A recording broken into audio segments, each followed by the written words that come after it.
Welcome to Sports Management Podcast, where you will hear interesting sports management professionals share their stories, experiences, and passion for the sports management industry. I am your host, Marcus Philipson. Welcome to episode 186 of Sports Management Podcast. Today's guest is Brandon Tosti, a sports business and entertainment professional with almost 3 decades of experience. He's a charitable entrepreneur, speaker, professor, and a 2-time author. His latest book was just released and it's called Bright Lights and Long Nights.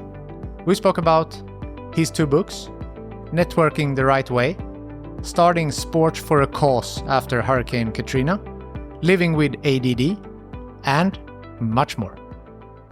Brandon Tosti, welcome to the Sports Management Podcast. Thanks, Marcus. I appreciate you having me on. It's great to have you on the show. You're a sports and entertainment professional with almost 30 years of experience, and really looking forward to talking to you today. You're also an author. You recently released your book, Bright Lights and Long Nights. So let's start there. Why did you decide to write this book? I think it was important for me to give back both to the mentors that helped me get to where I was, but also the next generation of sports management students. The career path for the sports industry, as you are well aware, it's not predictable. It's not a standardized path. Everyone gets there differently. And so for me, it was just really important to kind of provide realistic and authentic insights and feedback, right? And advice so that people would understand how they could break into the industry. And then once they establish themselves, how they could advance. That's really interesting. And as you said there, I've talked to so many people on this podcast, and I don't think one story is the same. Everyone has their own way into this. Of course, people should buy the book and read more, but a little bit like if we can talk about your story, like how was your entrance into the sports industry? Mine was a little bumpy, and that's also part of the reason why I felt compelled to take my thoughts and experiences and put them into a book. It took me almost 2 years to break into the industry. I started out during college. I was working at a local athletic retail store and then got an assistant manager job after I graduated. But that's not what I wanted to do long term. And so I just started sending out resumes and I was networking and I just couldn't catch a break. And then finally got a job with a company based in Baltimore, Maryland, but I was able to stay in Lexington, Kentucky, where I was currently living. And unfortunately, that job fell through and our funding was cut about a year after the job. And so here I thought, okay, I've made it. I'm in. Let's go. And then all of a sudden it's like, no, let's go backwards a couple steps again. And at that point, I decided to go back to graduate school and get my master's degree in sport management because I thought in my heart, I knew I wanted to be in sports the rest of my life. And I understood the chance that just because you have a master's degree doesn't guarantee anything. But I truly loved all the the promotion and the concepts behind game day operations and the marketing of teams and tickets. Just all that fascinated me, and so I was glad I was able to finish that at the University of Kentucky. And then I got an internship with a mom and pop event management company in Lakewood, Colorado, and it was Summit Sports and Events, and they focused on 3v3 soccer and 3-on-3 basketball. At the time, I think we did close to 140 events across the country. And it was just a great opportunity to learn, to grow. We had a lot of flexibility and ownership of our tournaments because each one of us had a different number of tournaments that we managed. But my role was sponsorship management and fulfillment. And so at the time we had Sunny Delight was our major sponsor. And then after that, it was Got Milk.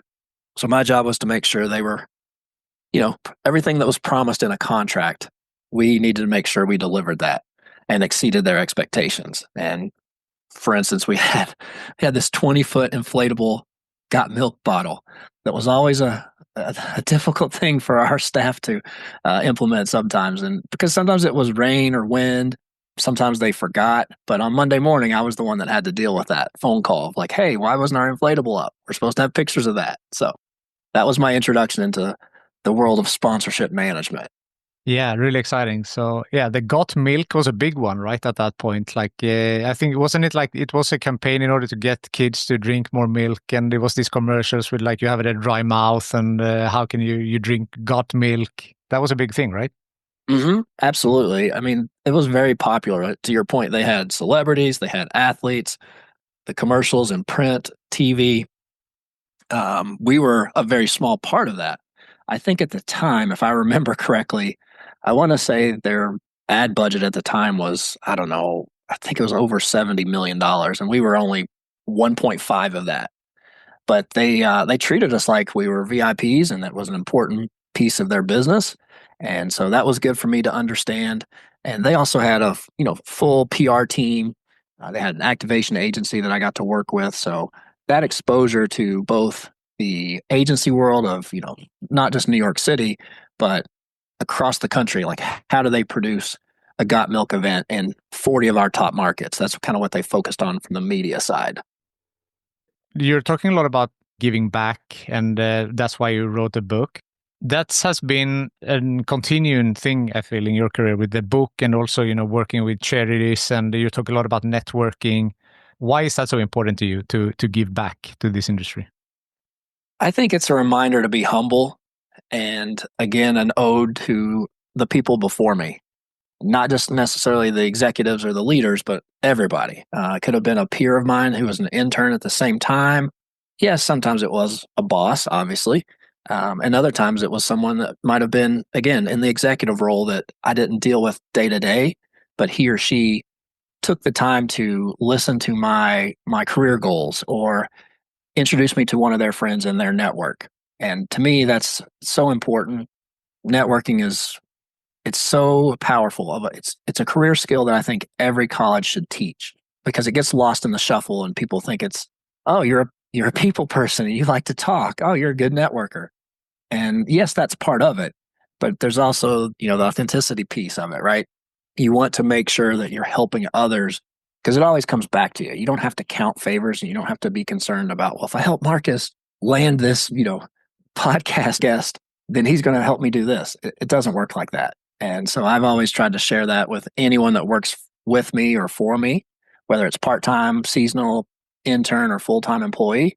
It's just so important. And at the end of the day, we're all humans and we're all looking for that connection to, again, help someone else get ahead. Yeah, because that's something that when I did the research that you had talked about networking done the right way. So that speaks to that, right? To have a purpose and to do it for the right reasons and not just for your own good. Correct. And it just feels good. I mean, at the end of the day, when you see someone else land that internship or land that job, or even if they just get the interview and they make the final four of the interview process, you feel good that, by me simply sending an email or you making a phone call on their behalf, they're going to remember that, Marcus, and they're going to pass that on to someone else in their network. And sometimes it comes back to you. And again, you're not expecting it and you don't sit and just wait for it. It's just more about, helping other people and also, going to the book part in I'm going to date myself a little bit here, but in 1997, 98 through that time frame, the sports career books were very, in my opinion, very simple and more about here's a description of what a media relations director does. And it was a paragraph. And then it would say, here's the National Association of Media and Broadcasters. And that's not necessarily a true organization. I mean, a real organization. But there was no in-depth advice to how do you go from being the college graduate to getting your foot in the door. And that's what I wanted to focus on is making sure they understood that everyone arrives there differently, whether it is game entertainment or the media relations side or the administration or game ops, whatever the case may be. Everyone kind of catches a lucky break. And it's not always get your degree, apply for the job, and then you're into the sports world. Yeah. So you mentioned the book there again, the name, Bright Lights and Long Nights. How did you come up with that and what does it mean? Yeah. I think for me, a lot of my friends that didn't work in the industry always assumed that we were hanging out with the players after the game. We were going to parties. And that's further from the case, right? I mean, we just you might see one or two of the players um, at a charitable function or something of that nature, a public appearance, but you really don't, you don't really have that fellowship with the athletes. They're there to do a job, and you are as well. And when we're working in the sports industry, your friends are playing or enjoying themselves at the game, right? They're entertaining. Entertaining clients. They're bringing their friends or their family, and that could be in the form of an adult recreational league where they're playing kickball on a Wednesday night, or it could be a National Hockey League game on a weekend. But you're there. Same with the holiday weekends. There for there for a period of time. I think I didn't have Memorial Day off for 7 or 8 years straight. But you know that going into it, and you kind of accept that you're going to have a different schedule than an accountant or an attorney or a banker, and you have to embrace that, and you really have to want that part of it, to be honest with you, because the industry will naturally weed you out if you're not committed and passionate to work hard. Yeah, definitely. And I think that also many times maybe the sports jobs are not the highest paid ones. And as you said, like it's also that you work weekends and days off that other people have days off. So you really need to have this passion. Otherwise, it's going to be difficult, I feel. Yes, absolutely. And the passion is a double-edged sword, ironically, because in your interview, the last thing you want to say is that you're a passionate sports fan, because the team needs people that are going to work and make objective decisions, sound business decisions. And you can't be worried about, oh, we're in a losing slump. My favorite player broke his ankle or got traded or things of that nature. All those things are part of the business. But at the end of the day, you have to produce the best game or the best tournament, and that has to be the focus. So you want to make sure when you're interviewing that you don't say you're a passionate fan. You can say you're passionate about maybe the sport or working hard or helping others, whatever the case may be. But it's one of those first things you hear from anybody in the industry as far as an up and comer. If a student asks me, what's the one thing you don't say? That would be the one I would tell them. I love that. I spoke to Andrew Brandt a while back from the former VP of Green Bay Packers, and he said the exact same thing. Like I asked for some tips during like the interview process, and he said that to say like I love sports, like that's basically the worst thing you can say. Yeah, So it's sad to say, but I think you need to have the passion, and maybe it doesn't need to be the passion for this the specific sport, but you need to have a passion to a drive. Maybe it's for that role or for for something that you so to have the drive. correct. Yeah, it's okay to have passion for, as I mentioned, the sport in Mm. general. But maybe you have to make sure you kind of give yourself that distance between the team or the one player, as I mentioned, your favorite players, whatever the case may be. You want to make sure that you have that space and that you're, again, making good decisions that help the organization on all fronts. Definitely. So, what can the readers and now the listeners, but we hope that they will also be readers of your book, what can they expect from this book? I think it's a wide range of a little bit of career advice, some really funny stories, because this is behind the scenes, and that's what I wanted to accomplish, is to take the sports fan or the up and coming student, for the prospect, if you will, that this is what really happens, and the public doesn't see or hear a lot of that. Now with social media, that's changed a little bit. Obviously, you've got media clips here and there and sound bites and all that, but there's a ton of work that goes in to not just promoting one game, but 41 or 82, whatever the case may be, with hockey and the NBA. You've got an 82 game season, so you got 41 home games. That's a tremendous amount of work and cooperation, and making sure that all these different departments are working together to be on target when that moment comes and you don't hit play on the music piece and the crowd is sitting there wondering, where's the audio? That's one of those mistakes that everyone knows what happened and you don't have to talk about it, but you want to make sure that it's as close to flawless as you can. I mean, you're always shooting for perfection, even though that's not always reality. You really want to try to make sure that you've covered all your bases and talked with everyone on the different teams to say, okay, we're in sync, we're ready to go. and we'll make sure we communicate that to you. Awesome. We made this interview happen quite kind of quickly, so I ordered the book. I recently got it, so I haven't had time to read it yet, but I will, and I will write a review and let you know afterwards. But I'm really excited to start reading it. Oh, thank you so much. I really appreciate your support.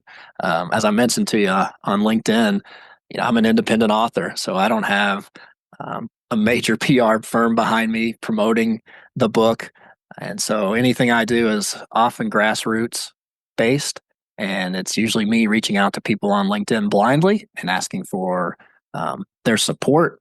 Or sometimes I will send a complimentary copy and, to your point, ask for them to review it on Amazon or Goodreads or even LinkedIn. And I don't ask for a good review because that's not what the goal is. I want you to be honest because then your friends are going to see that you read the book and they trust you and you're providing, again, an open and honest feedback point of view. Definitely. So this is actually your second book. So your first book was published in 2021, Who We Meet Along the Way. So how was that leap to become an author for the first time? And, why did you decide that? And what's the book about? So that's a good story in itself. I had written on Facebook for over a decade, and I've always treated Facebook as kind of an open blog of sorts. And I tried to inspire people, make them laugh. I just felt like sometimes it just got sideways. But to me, it was a way for me to share what was going on in my life. And that book, Who We Meet Along the Way, covers everything from my wife's breast cancer battle to me coaching youth basketball for 15 years. Third and fourth grade kids are hilarious, and they say some funny things on the bench. They say some goofy things during practice. And I always felt like, this is kind of a little piece of the real world that everyone can appreciate. And I also wrote a section called the Lent Challenge. I'm Catholic, and growing up Catholic, you always joke about giving something up for Lent, whether that's potato chips or chocolate. A lot common when once you get to college, everyone joked about, cursing, right? Oh my gosh, I gotta stop cussing so much. And in that book, I focused on the Lent Challenge. And what I did was I decided to write about 40 different people. So one day I would write a post about a friend from high school. The next day would be college. The next could be a business mentor or someone else that I had a professional relationship with somewhere in my career. And at that point, I realized, okay, this is something I'm really excited about. And I had a few friends submit kind of comments on Facebook. Hey, you need to write a book, that you're a good storyteller, things of that nature. And I thought, oh, okay, one of these days I'll get there. I was like, I have ADD. I've known that for a long time. And I've always wanted to write a book, even since I was a kid. And I just always told myself, I'll never make it happen. I'll never get there. And that changed because of my college roommate, Chad Randall. So he called me one Thanksgiving and he's an electrical engineer. So he and I are totally different mindsets. I'm the creative person and he's the details guy. And he said, hey, it was Thanksgiving. I'll never forget. He said, I've got this idea. I think you should take your best Facebook posts and put them into a book and sell it. And I was like, are you crazy? It's been free for 10 years. No one's going to pay money to read something that's been free for a decade. And he said, well, I really think you should think about it. Just consider it. And I said, well, okay. And I thought for a moment, and my response was, I guess in some way it could be viewed as like a minor league version of Chicken Soup for the Soul, maybe. And he said, yeah. And he got excited. And he said, you know how many books that guy sold? So we had a good laugh and I hung up. And then a week or two later, another high school friend called me and we were talking about, my Facebook post, ironically. And he was battling cancer at the time, but he hadn't told me this. And he said, when I see your name pop up on Facebook, I go grab a bourbon and it's like a fireside chat. You're a great storyteller and you put the person and the reader in that spot, in that moment, even though they might not have grown up in a small town like we did. And he said, we're not getting any younger. You need to write a damn book. And then he signed off. And I was like, okay, that's two friends from two different parts of my world that do not know each other. And I called Chad back and I said, let's give it a whirl. Why not? Let's go have some fun with it. And so once I finished Who We Meet Along the Way, I was excited and eager to write something else. And initially, I wanted to write a book about national governing bodies with, USA Swimming or USA Track and Field, and again, explore the front office.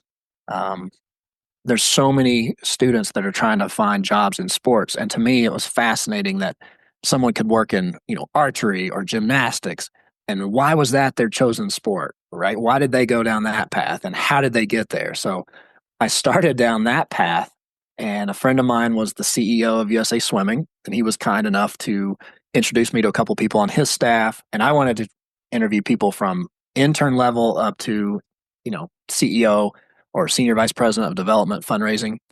So it was fascinating to me to think some of these national governing bodies have a $25,000 budget and one paid employee with 10 volunteers, whereas others have an $80 million budget with 30 people full time. And it's I don't want to say it's more popular, that's not fair, but it gets more visibility. And I started down that path with that book, and it was just really hard to kind of catch people and interview that many people. So I thought, all right, this one I'm going to come back to. And I kind of put that one on pause, and then I thought, what else can I write about that I'm passionate about, but that I also know and I understand something well? And that's when I realized that my path in the sports industry has been very, unpredictable, a little bumpy, but I've always had a lot of fun. I mean, I've been blessed with some great opportunities, and I thought, that's it. That's what I'm going to write about. And so I sat down and made a list of people. Again, each career stop, and then I wrote down a list of people, and I tried to focus on coworkers who I had some type of professional relationship or rapport with versus, well, me and Marcus, we work in the same building, because then for the reader, there's no storyline there. There's no attachment. So I went through every department that I could, and I thought, ticket sales. I've got the Zamboni driver is in the book, in my second book. I've got a mascot. Again, those stories, and they're people too, just like us, but they might not be seen in the public, or people might not understand the number of hours and the amount of pride they have in their position and their job to, again, entertain the fans or make sure the ice is absolutely perfect for the team. Yeah, definitely. So I work in hockey, so I'm get to see a lot of the behind the scenes stuff. And when you talk to like for example, equipment managers, like you would be amazed of like how much they do that you don't see. Like if you're just a fan of the game and you just watch the game, but like they are there first, they leave last, they take care of everyone's equipment, they're washing, they're also purchasing, like if they need anything from the material on the equipment, but maybe they need washing powder, they need whatever tape, they need what like, and as you said, the Zamboni driver, there's so many interesting stories from behind the scene that doesn't get told every day. So great that you shine some light on those. Yeah, and it gave me a good reason to reconnect with old friends. I mean, there was people I haven't talked to since, as I mentioned, the athletic retail store. That was 20 some years ago. And, for me to reconnect with those friends and talk about some of the stories and bring those to life, I just think we all enjoy a good story. And a lot of these from the book are, they're serious in nature, but there's definitely a couple funny ones that will catch you off guard. And then there's some lighthearted ones and some inspirational ones. I never try to make someone cry. I know sometimes on my Facebook posts, I'll get an email and say, "Oh my gosh, I've got tears of joy running down my face." And it's like, well, I'm not trying to make you cry. I'm trying to make you understand that life is precious, and that I appreciate whatever I was writing about that day. And so that's kind of my goal. Yeah. Something else that you've been up to in your career is your charitable entrepreneurships. So sports for a cause, and all volunteer non-profit to help schools and rec centers. Can you talk a little bit about how this came about and those years that you were working on that? Yeah, I read Sports Illustrated since I was, oh gosh, 9 or 10 years old. It was my favorite weekly magazine. And 2 years after Hurricane Katrina hit New Orleans, I was reading an article by Alexander Wolf about the impact of the storm 2 years later. And the article just really struck a chord with me that, the photos showing a basketball court at a high school with the glass, shards of glass were all over the court. The football field had dilapidated blocking dummies. The grass was overgrown. There was debris at different spots. And I just couldn't imagine that. How had that not been cleaned up? I mean, it's been 2 years, Marcus, and I knew there were volunteer groups going down there, and I knew they had some help.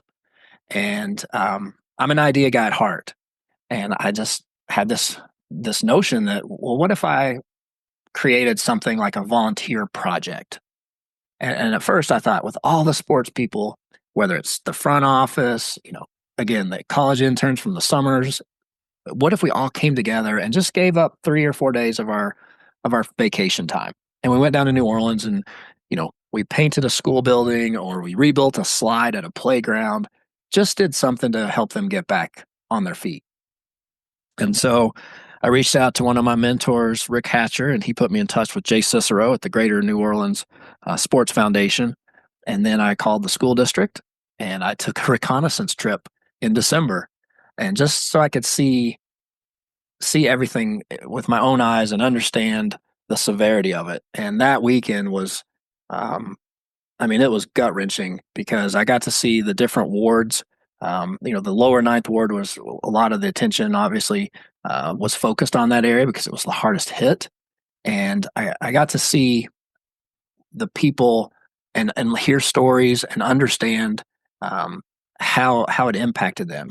A lot of people would, focus on, well, those houses were in a bad area, or they were run down, and you didn't realize that those people owned those houses, and so they didn't have anywhere else to go. And it was eye opening for a variety of reasons for me. And at that point, once I came back, Troy Peliquin was the volunteer coordinator of the school district, and he refused for me to get a rental car. He would barely let me buy my lunch. And their generosity, the city, and the support, I was like, I will do anything I can to help you out. So I came back and kind of, again, launched the volunteer plan at first, and then quickly realized, well, this is only going to work for so long, and we're really not going to have that much of an impact. And I thought, what if we actually create a 501c3, then we can raise money, and we can actually have a significant impact. And a friend of mine, for my birthday, it's in April, I did a sports equipment drive at the local Dick's Sporting Goods store. And a lady that I didn't know walks up to me and gives me a $500 check. And I said, ma'am, thank you so much, but I'm not a registered 501c3. I can't take this. And she said, well, I'm going to walk over to the register and buy $500 worth of gear and put it in the shopping cart. I said, great. But what I didn't know was she was the niece of one of my administrators at the University of Kentucky during grad school. And so he had emailed her and said, hey, you need to stop by and drop off $25 of soccer balls or basketballs, whatever, to one of my, this kid that used to work for me. And so lo and behold, she actually worked for a law firm in Denver, and they did a lot of pro bono work. And so they were able to help me get everything organized legally, and we were a nonprofit 6 months later. And that entire experience, Marcus, it literally changed my life. We led 7 volunteer trips to New Orleans. We rebuilt playgrounds. As I mentioned, we did landscaping. We painted schools. We did a lot of small projects, but just to see the smile on those people's faces and their grit, their resilience, they always told me that they weren't concerned with politics. And Mac McClendon, rest his soul, was one of the leaders of the lower ninth ward. He created the Village, and it was kind of like a YMCA without the name on the building. And he created another program of Where's Your Neighbor, where he was trying to bring the elderly back to the lower ninth ward. And he told me, he said, Brandon, if we sit here and gripe about Democrats and Republicans and FEMA and lack of response or this or that, no one's going to help us. We don't have time for that. And at that moment, Marcus, that's when I realized, okay, these people care. They're not sitting around feeling sorry for themselves. They're doing everything they can. I mean, they're launching, again, Mac created, it was kind of a high school kid lawn mowing program where he would have the kids go around to the elderly neighbors and cut their grass for them for free, just to get them just to get them back on their feet. Just that little piece where they felt like, oh, my house looks good again, even though the inside might needed major reconstruction. So again, the people of New Orleans, every time we went down there, they would help us with, discounted hotel rooms or again, pick us up at the airport. And I think that generosity, it really restored my faith in humanity because they lost everything. I mean, literally, you could talk to some people and they would say, Brandon, it's hard for you to imagine, but think about walking into your house and basically view it as like a washing machine of mud and debris. And that's what it felt like, that it was just taken, shaken upside down, turned around, and then all your contents were on the floor in a foot of mud. So it really just broke my heart. But I thought, there's a lot of good people in sports and we all have contacts, right? We have contacts, we have equipment. And so then I realized that all the game promotions, sometimes, you have a couple leftover water bottles or a player gets traded. Well, sometimes that stuff just gets thrown away. Sometimes you forget about it and it's in a closet down the hallway. And next thing you know, you've got, oh, there's 50 basketballs with a corporate logo on there from a promotion we did 2 years ago. Well, you know as well as I do, Marcus, if you're a 12-year-old kid in New Orleans and you just lost everything, you don't care what logo is on that basketball. You don't care that that water bottle has a player that was just traded. So I've gone to, when I worked for Kroenke Sports, I went to the Denver Nuggets, my teammates, and Allen Iverson, I think, was traded at the time. And I said, what are you going to do with those? I don't know. I think it was like 1,000 water bottles. And they're like, we don't know. And I said, well, can I take the label off? So it's just a plain water bottle. And we did that and we distributed them. So again, I also focused on the opportunity, right? Because I don't want to call it waste. That's not the right word. But you just kind of are doing so many different things, and jerseys get discontinued, scoreboards get bought and sold and upcycled sometimes. So anything that was what another team might consider old or outdated, I would try to get our hands on that because someone in New Orleans could use that. That's fantastic. And as you said, like I can't imagine what those people went through. And now more recently, we had the horrific fires in Los Angeles and, same, tragedy for these people losing their houses and some people passing away as well. I think so. Great. It speaks a lot about yourself that you see, like you try to help out in these situations, and that someone that you knew from, your from school, that they helped out. So you must have left a mark there for them to, wanting to help you out. If you would have been someone that they couldn't stand in school, they probably wouldn't have gone that extra mile to help you out. So I think it speaks highly about you as well. I had a lot of help. It wasn't me. I mean, a lot of people say, "Oh, well, you did this," and it's like, well, there's a we there. I mean, there was a lot of my family, like you said, my friends, high school, college, people in Denver. They donated money, donated time, and again, it just shows you that there's still good people in the world.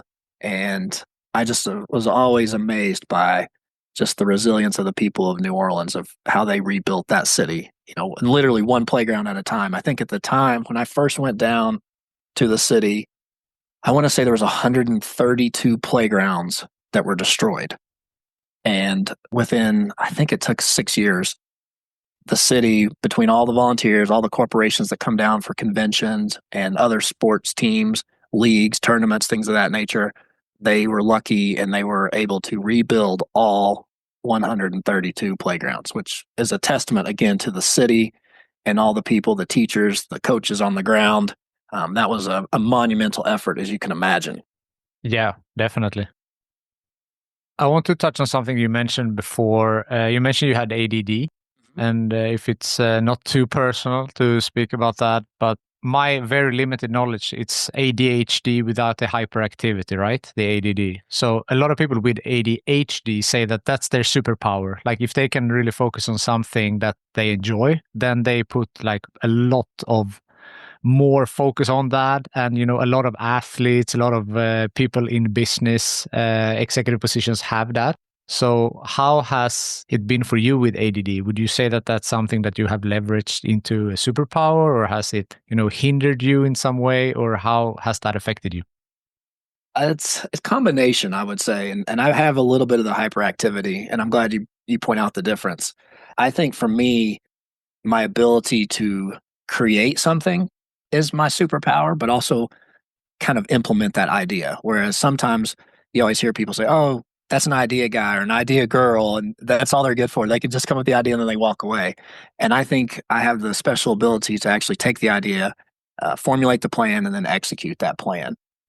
Where I struggle is with the simple decision making tasks. That's just the way that my brain works. A good buddy of mine, Matt Tabram, when we were working at the city of Denver, at Denver Arts and Venues, he would start texting me at 9:30 in the morning. Where are we going to lunch, Tosti? What do you want for lunch today?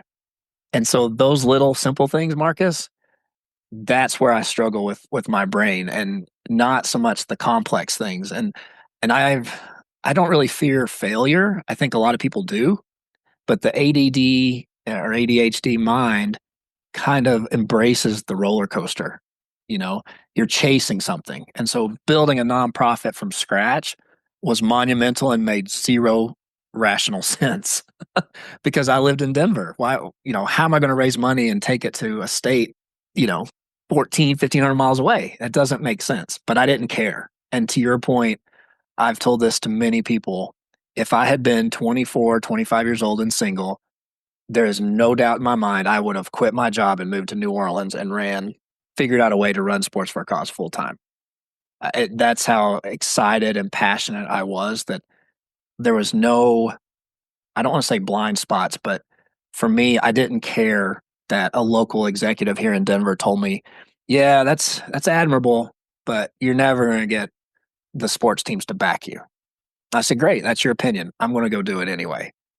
So it's hard. Sometimes the mundane tasks are where I struggle, or maintaining that focus. For instance, another boss of mine used to joke and say, if I told you to go sell that sign and say, here it is, it's a rectangle, it's 10 feet by 10 feet, you're not going to be able to do that. And I said, yeah, you're correct. He said, but if I ask you to create a marketing plan and an event around it with 3 other things, you're going to be able to do that. And I think people don't realize the struggle people have, because you're always questioning yourself and wondering, like, okay, am I talking too fast? Am I talking too much? And another good friend of mine often said, you operate at a higher level. And he's not saying that like in a cocky sense, but he said your brain and your heart are just in a different place than we are. And he said sometimes you have to like slow down and kind of come down to our level. And he said, I can tell that frustrates you, and you get down on yourself because you're like, well, we should be doing this, or why aren't we moving faster? Like, yes, we can move with strategic purpose, but sitting around drives me crazy. I mean, it always has. And so for me, again, I like the chase. I like building something. And so that's where it is it's a positive. But the negatives, obviously, again, it's tough to stay focused on the little stuff. It doesn't excite me. But I've learned with my career, it's one of the things I've always said in an interview. And I didn't catch this until I was 33 years old. But if you want to hire me and then put me in the proverbial box and say, operate within this parameter and don't go outside that box, you're wasting your time, and I am too. And I don't say that in a cocky sense or an arrogant tone. I say that in understanding my strengths, my capabilities, and my personality. So that characteristic is, I like to build things, whether it's relationships, whether it's programs or events, and I need that room to create. And if you're not letting me be creative, then it's not right for me either.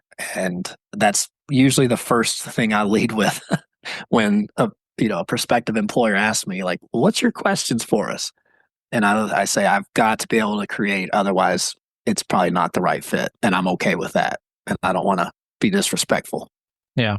No, I think this is really interesting. And why I asked you in the first place is also what we talked about earlier, that everyone's journey is different. And I feel like I don't want someone to, because it's easy to label someone, okay, you have ADD, so then you are this, and then you cannot do this.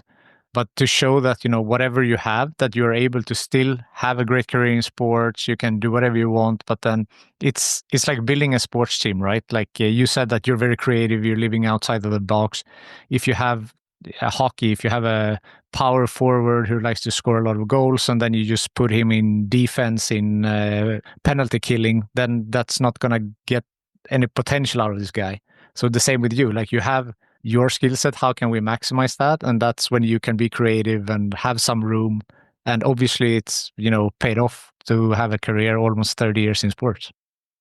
Yeah. And it does take all types of personalities and people, backgrounds, or strengths, I should say, plural. But yeah, there's days where I joked with my wife when I first kind of got on the ADD medication, and it was like everything just slowed down, Marcus.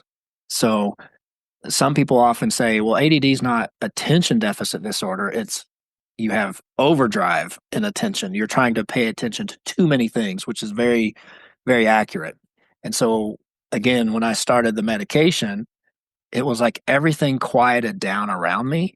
And I literally looked at my wife and I said, is this how the rest of the world lives?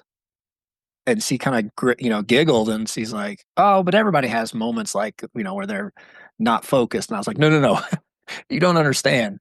I can actually hear you and I can, see you. I'm not worried about the 5 other things going on in the background or things that I can't focus. And when I did my testing, I'll give you an example. The doctor was like, okay, here's one of the test modules. And the task was to repeat a series of numbers. So it starts out real simple, right? Okay, Marcus, 7, 22, 42. Repeat those back, right? And you would repeat them back, no problem. Well, I did that. The first couple were fine. And then once we got to, 4, maybe 5, 6 numbers, I physically could not do it. I said, oh my gosh, doctor, that's it. I mean, I could sense it. I could feel it for the first time in my life of identifying. It was like someone put a piece of paper in front of my brain. I could not remember that number. I couldn't process it. I couldn't hear it. I couldn't remember it. And so, again, just the way everybody's brain works differently. And that was when I realized that, wow, this is my brain is definitely different. And I understand why I'm here. And then I'm owning this. I ran from it for a long time. And I need to own it to be better for my family, for my kids, and my friends. I mean, I think I wrote a Facebook post about it and apologized. I was like, hey, if I've ever cut you off in a conversation, not saying it's okay, not justifying it, but here's probably why I did that. If I forgot to do something when you said, hey, go check this, and I go out and I do 5 other things, and you come back and you're like, where's the pizza? Well, I trimmed the trees out front and took your dog for a walk and changed the tires on your neighbor's car. Yeah, but we just were supposed to get pizza, Tosti. Where are you at? Oh, that's right. So it is a blessing and a curse. I understand that. But as you said, you have leveraged it in a great way. We have kind of been on this road, but has there been any bumps on the road in your career? And if so, how did you overcome them? Oh, yeah. I think the big one there is, losing your job. I've been laid off 3 times. And I don't want to say that it's expected in sports, but it kind of is, whether it's financial implications or new ownership comes in and changes everything. But once you go through it, the first time it just shocks you, regardless of what industry you're in. You're scared to death and you're questioning your self-worth and what did I do wrong? And the second time it happens, you're like, well, it kind of empowers you almost. You're like, okay, I've been through this. I'm going to make it. I'll be fine. I know what to do. And then, you just start working on your mental health and you work out, you get outside the house, you start networking, going to coffee, having, a drink with a friend, whatever, say, hey, I'm looking for a job. And you kind of own it in a positive way because you did nothing wrong and there's no reason to be embarrassed. So I think that's another part that I included in the book. It's so important to remember that you got to keep moving. And it might not happen within a month. It might not happen within 3 months, but keep your focus, keep your confidence, maintain that energy level, and just keep reaching out to people and asking for help on the networking side. But yeah, I mean, and usually when you have that bump in the road, sometimes you get directed to something not necessarily better, but a soft landing spot, right? Something something good happens, or you get picked up, or someone says, "Oh my gosh, you're available now. You're a free agent. Yes, come work for us." And so again, and it's all part of my story. I can't run from that, and I don't hide from that. Another portion of the book was when I worked for the Metro Denver Sports Commission. It was a two-man office, and I didn't see eye to eye with my supervisor on many things, and I was always professional, and I think he was for the most part as well. But there came a point in time where he said, "Hey, you're not the right fit, and I'm making the executive decision to let you go." I said, "Okay," and I was again shell shocked, right? Because I hadn't stolen money, I hadn't done anything illegal, hadn't done anything wrong.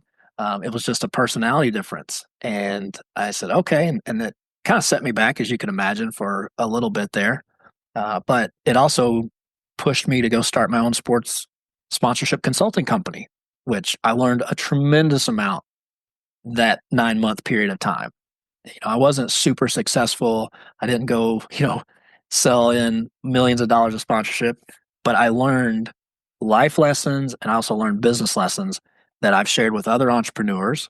And I've also looked back on that and realized that there were certain things within that time frame where I learned how to balance time a little bit better, because I was the HR manager, I was the accountant, and I was also the business development guy.